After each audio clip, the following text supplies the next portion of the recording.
Wanasikia Astrambwe za Biblia za kusoma tuweze kufungua Biblia zetu kusoma neno la Mungu. Kitabu cha Mathayo. Kitabu cha Mathayo. Mathayo 26. Mathayo 26.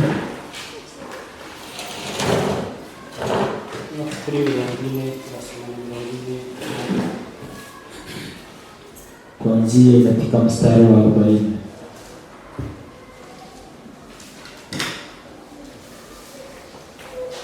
Mathayo 26. Mathayo 26. 40 turageze ku 40. Mstari wa 40 na 41. Abahabuye kusomeza wala mtao na kusoma katika jina la Yesu. Aravuze ngo agaruka aho abigishwa bari, akawajia wale wanafunzi, asanga basinziriye, akawakuta wamelala. Abaza Petero ati harya ubashije kubana maso nanje isaha imwe? Akamwambia Petero, je, hamkuweza kukesha pamoja nami hata saa moja?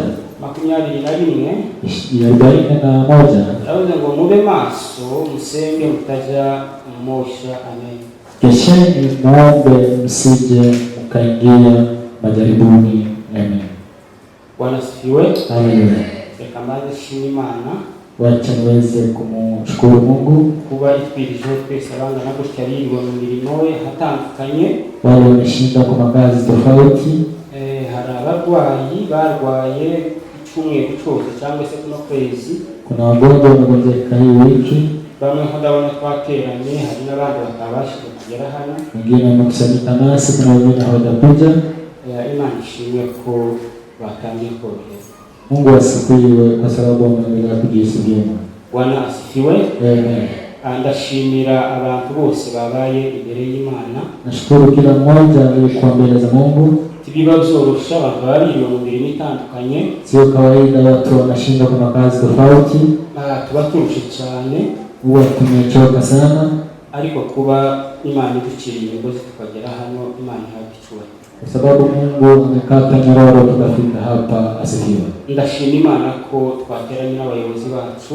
Nashukuru Mungu kwa sababu tumekusanyika na viongozi kandi bakaba baratugiriye icyizere, tena wametudhamani, tukaba tugiye kuganira Imana yadushyize. Hapo tunaelekea kuongea kile Mungu ameweka ndani mwetu. Imana y'ubujuru umugisha. Mungu wa mbinguni awabariki. Bwana asifiwe. Amen. Turavuga umwanya mutoya, tutaongea muda mfupi kuri iri jambo tumaze gusoma.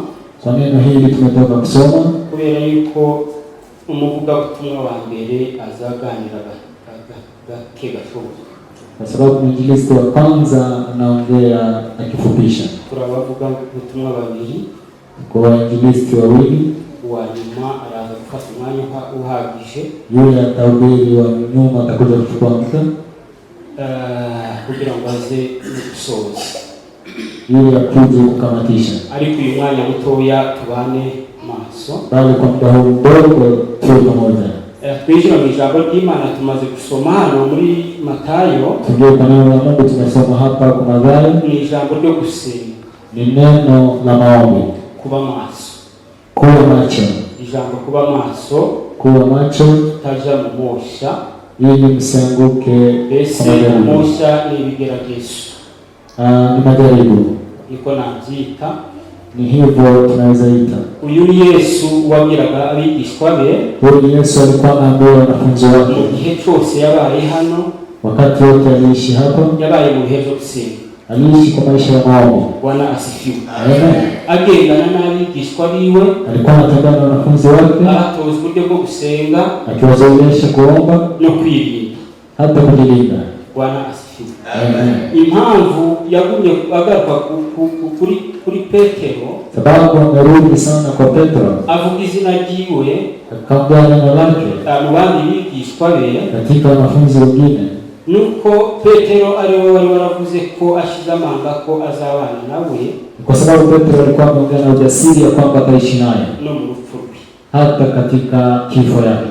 Bwana asifiwe. Amen. Kuba maso rero, kuwa macho ni urwego rukuru ni ngazi kubwa bw'ubutasi ambayo ni ya uchunguzi kugira ngo abashe guhasha abanzi, ili aweze kupiga adui, ari abanzi ba nijoro ikiwa ni waasi wa usiku ndetse n'abamanywa, hata waasi wa mchana. iyo umuntu ari maso, Mtu akiwa macho ntabwo umwanzi yamunesha, adui hawezi kumshinda. Bwana asifiwe. Amen. Iyo umuntu ari maso, Mtu akiwa macho, ese kuba maso ubu butasi twe tuvuga noneha, kwa macho ama upelelezi huu tunasema hapa, iki gihe cyakoreshwaga na Yesu, nyakati hizi zilikuwa zinatumiwa na ndetse Yesu, no kuri none kuba maso. hata leo kwa macho. Iyo urebye nk'abasirikare cyangwa se abapolisi, Ukitazama wanajeshi ama askari igihugu katika nchi, kiba maso wote tunakuwa macho kugira ngo kitavanirwa n'abanzi abariko bose. ili waasi wasiweze kuingia. Ishobora kuvanirwa Inaweza vamiwa isaha ariyo yose. saa yoyote. Bwana asifiwe. Amen. Niyo mpamvu Yesu yabwiraga abanafunzi be Ndio maana Yesu aliwaambia wanafunzi ngo babe maso, wawe macho batagwa mu moshi ili wasianguke kwa cyangwa se majaribu, batagwa mu bigeragezo. ili wasianguke kwa majaribu. Amosha rero, Majaribu, ibigeragezo bizi umuntu atari maseri. inakuja wakati mtu haoni. Bwana asifiwe. Amen. Iyo umuntu atari masenga, Mtu akiwa hayuko kwa ari maombi, mu ntege nkeya, akiwa kwa udhaifu, udafata umwanya mutoya wo kwigiriza bila kuchukua dakika kidogo cyangwa se ama kubasoma n'ijambo ry'Imana, ama somo neno la Mungu, icyo gihe ujya mu ntege nkeya. nyakati hizo unaingia kwa udhaifu. Kandi iyo ugiye mu ntege nkeya, Ukiingia kwa udhaifu, uhura n'ibigeragezo. unakumbana na mashida. Bwana asifiwe. Amen.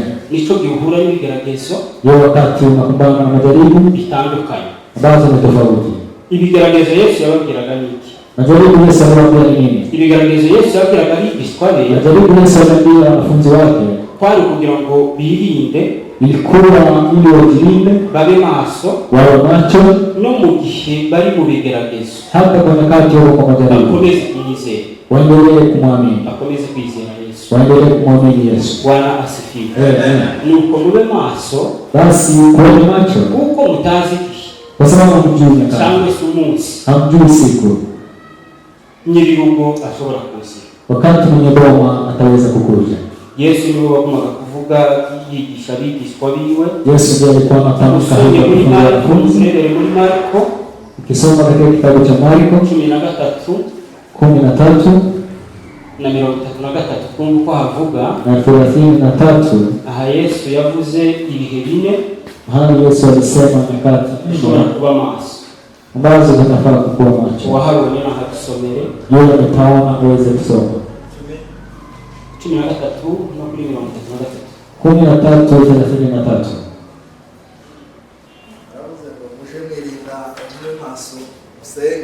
Angalieni, kesheni, ombeni, kuko mutazi igihe ibyo bizasohoramo, kwa kuwa hamjui wakati ule utakapokuwapo. Amen. Pastor yarakoze Imana umugisha. Pastor, asante, ubarikiwe. Ibi ni ibihe bine Hizi ni nyakati nne Yesu yagiye abwira abantu cyangwa se akangurira abantu ambazo Yesu alikuwa anaambia watu zo kuba maso. za kuwa macho. Bwana asifiwe. Atukuze. Nimugoroba Jioni ushobora kuba maso, unaweza kuwa macho, kuko umwanzi avamia guhera ku mugoroba, kwa sababu mwasi anaingilia watu kuanzia jioni. no mu nkoko niko mu gicuku saa kenda, Usiku wa manane, mu gicuku usiku wa manane. hari ku mugoroba, Kuna jioni, hari mu gicuku, kuna usiku wa manane, mu nkoko kuna usiku wa manane, n'umusego utambitse. hata asubuhi mapema. Bwana asifiwe. Amen. Ibi bihe bine Nyakati hizi hivi nizo bashoboraga gukoresha. ndizo walikuwa wanatumia. Unarebye mu buzima busanzwe, Kitazama hata kwa maisha ya kawaida, nicyo gihe umwanzi azavamia abantu akabatera, ndio wakati mwasi anaweza kuingilia watu, nicyo gihe umwanzi agaragara. ndipo mwasi anaonekana. Donc izi nizo saha zo gusenga, Hizi ndizo saa za kuomba, izo saha zo mu masengesho, hizi ndizo saa za kuomba maombi, kuko Yesu yasengaga ibihe byose. kwa sababu Yesu alikuwa anaomba kila siku, Yasengaga nijoro. alikuwa anaomba usiku. Uzarebe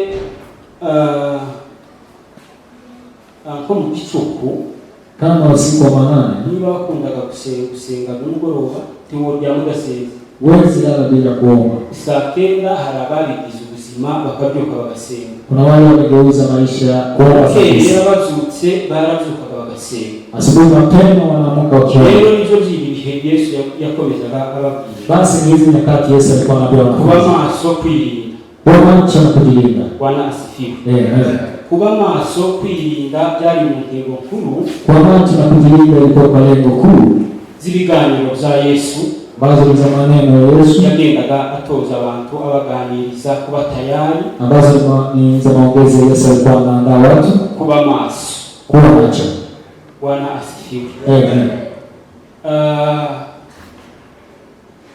Ibi bihe rero Nyakati hizi Yesu yababwiraga kwirinda, ambazo Yesu alikuwa anawaambia kujilinda, yabagazi yuko aricyo gihe Satani ashobora kubatera. alikuwa anajua kabisa kama ndio muda wa Ibilisi kuwavamia. Iyo uri mu ntege nkeya, Ukiwa kwa udhaifu, Satani nawe ni umuntu uzi gutata. mwasi mtu mwenye anajua kupeleleza. Azi gutata akamenya igihe uri mu ntege nke, Mwovu shetani anajua kupeleleza ndio akamenya wako. igihe uri mu buzutse, Anajua wakati umeamsha, akamenya igihe usinziriye, anajua wakati umelala, akamenya aho yo gutegera n'aho yo gufatira. anajua mahali anaweza kutegea na mahali anaweza kushikia. Bwana asifiwe. Amen. Ibi bihe rero nibyo tugomba kwirindamo, ibihe byo gusenga, Hizi ndizo nyakati tunafaa tujilinde, tukaba maso. tuwe macho. Satani azamenya igihe uri musenga. Mwovu anajua wakati ukiwa kwa Kandi maombi. Satani ni umuntu ugira amastrategy menshi cyane. Ibilisi akona mbinu nyingi sana. Satani ntazaza kubategera hano muhe muramya mu ndirimbo. Ibilisi hawezi kuja kutegemea hapa huko mwanzo. Satani tiyoza kubagerageza wenda nkayingiriza hano. Mwovu hawezi kuja kutujaribu wakati tunahubiri. Ikintu yanga Mwovu kila anachukia n'amasengesho. ni maombi. Bwana asifiwe. Hatukoze mbele. Satani yanga amasengesho Ibilisi anachukia maombi kurusha ibindi bintu byose. kuliko mambo mengine yote. Rero niba warasengaga gatatu, Kama ulikuwa unaomba mara 3, ubonye wagabanutse, ukiona umepunguza, usenga rimwe cyangwa se kabiri, unaomba mara 1 ama mara 2, ukamenya ko Satani waguteye. jua vizuri ya kwamba ni mwovu anakuvamia. Bwana asifiwe. Amen. Rero nicyo gihe umuntu avuga ngo ibyanjye byaraziritswe, Ndio wakati mtu anasema yangu ameshifungwa, nuko Satani aba yarakusanze mu kamina waguyemo, kwa sababu mwovu anakukuta kwa bongo ulianguka ndani, akaguhambira, anakushika. Bwana asifiwe. Atukuzwe. Kandi imigozi Satani aduhambiriza, Bazo ni kamba mwovu anakufunga nazo. ntabwo Satani agenda n'imigozi. Mwovu atembei na kamba. Imigozi arayidusangana. Nyuruhu anakuja tukiwa nazo. Imana tubabarire. Mungu atusamehe. Cyane, haleluya. Haleluya. Imigozi Satani arayidusangana. Kamba mwovu anakuja tukiwa nazo. Kila kintu cyakunaniye, Kile kimekushika. Bwana asifiwe. Amen. Za nzoga zakunaniye wanze kuvamo, Ile pombe umekataa kuacha. hariya niho Satani akusanga akaguhambira. Hapo ndipo mwovu anakukuta na kufungia hapo. Ishari ni muri umunyeshari, Kama uko wenye wivu, utunze umutima w'ishari, kama kuna moyo wa wivu, aho niho Satani akusanga akaguhambira. hapo ndipo mwovu anakufungia. Bwana asifiwe. Atukuzwe. Umutima w'ubusambanyi, Moyo wa ushirati, irari, yaani aho niho tamaa. Satani akusanga akaguhambira. Hapo ndipo mwovu anakukuta na kufunga. Bwana asifiwe. Amen. Rero niyo mpamvu Yesu yavugaga ngo tube maso, Ndio maana Yesu alikuwa anasema kuweni macho tutagwa mu moshi, ili tusiweze kuanguka kwa majaribu. tutagwa mu bigeragezo. Usianguke kwenye majaribu. Bwana asifiwe. Atukuzwe. Kandi Satani iyo yamaze kuguhambira, Mungu akisha kushika vizuri, nakujana kuri, hakupeleki mbali, akurekera hati, anakuachia hapa. hati yagusanze niho aguhambira. Pale anakukuta ndipo anakufungia. Niba ari mu rusengero, Kama uko kanisa, ukora imirimo yose, unafanya kazi zote, ariko warahambiriwe. lakini kiwa kufungwa. Niba ari hanze, Kama ni hapo nje, niho aguhambiriye. hapo ndipo anakufungia. Bwana asifiwe. Amen. Kugira ngo Ili abantu bose watu wote abo yahambiriye, wala wameshika, abandi baba ari mu itorero, wengine hata uko kwa kanisa, uzurangaza abantu, uweze kuzubaisha watu, aguhereza abantu, aguteza abantu bakuvuge, uweze kukuta watu wakuongelelee, abari mu ikanisa bakuvuge, wale walio kanisani wakuongee ingeso zawe, tabia mbaya, abari hanze bakuvuge. wale walio nje Rero niyo mpamvu wakutazame. tugomba kuba maso. Ndio maana tunafaa kuwa macho. Wadukura muri ivyo bintu. Yule anaweza kutoa kwa hayo, Tawundi wadukura muri ivyo bigeragezo. kuna mwingine anaweza kutoa kwa majaribu hayo. Ni Kristo wenyine. Ni Kristo Yesu. Bwana Amen. hari abantu benshi bagiye baba maso. Kuna watu wengi wameendelea kuwa macho, bagiye bakura n'ibigeragezo bitandukanye. wameenda wakikumbana na shida tofauti. Dawudi, Kama Daudi, umuntu yatangaho urugero. mtu anaweza kutoa mfano kwake. Dawudi yahuye n'intambara zikomeye. Daudi alikumbana na shida nyingi zikomeye, ambazo ni za nguvu, ariko agenda aba maso. lakini akaendelea kuwa macho, agenda asenga Imana, akaendelea kuomba Mungu, kandi Imana igenda imutsindishiriza, na Mungu akaendelea kumshindia. Bwana asifiwe. Amen. Imana igenda imutsindishiriza, Mungu akaenda kumshindia. Dawidi yageze aho yangwa n'abavukanyi be. Daudi alifika mahali akachukiwa na ndugu, yangwa n'ababyeyi, akachukiwa na wazazi, yangwa n'umwami, akachukiwa na mfalme. uzi kwangwa n'umwami, perezida w'igihugu. Kuchukiwa na president wa nchi ni jambo kubwa sana, igitangaza, jambo la kushangaza. Ariko Dawidi agenda asenga. Daudi akaendelea na maombi. Iki gihe cyose yagenda agahura n'idubu, nyakati zote alienda kikumbana na simba hizi, agenda yituriye Mfilisitiya Goliyati, alienda kiwa Mfilistia n'abandi na wengine kadhalika. Uko yabaga ari maso, Ni kwa sababu alikuwa macho, akamenya igihe bamwanze, alikuwa anajua wakati wa kumchukia, akamenya n'ukuntu yashobora kuvyitwararikamo. alikuwa anajua wakati wa kujibeba vizuri. Bwana asifiwe. Amen. Byageze aho sebukwe Nifika mahali baba mkwe ariwe Sawuli amushingira, agera mu kigero cyo kumushingira umukobwa we. bali Sauli aliweza kumpa msichana wake, ariko kwari kugira gusa ngo arebe ukuntu ashakisha amastrateji yo kumwica. ilikuwa tu kutafuta mbinu za kumuua. Yanasomye igitabo usanga Dawidi, Nilisoma kitabu nikakuta Daudi niwe muntu wa mbere wakuye ibimenyetso ijana by'abantu. ndiye mtu alipeana mali, Abandi bakonka, wengine wanatoa mali ya ng'ombe, kwa mapunda, wengine wanatoa ngamia, hari abakwa n'ingurube, na wengine wanatoa nguruwe. ariko Dawidi yakuye ibimenyetso ijana. Lakini Daudi alitoa viungo 100. Ikindi kwari gukenera kumwica. Si jambo lingine, ilikuwa tu muue. Rero Basi tugomba kwirinda. lazima tujilinde. Bwana asifiwe. Haleluya. Tugomba kwirinda. Lazima tujilinde.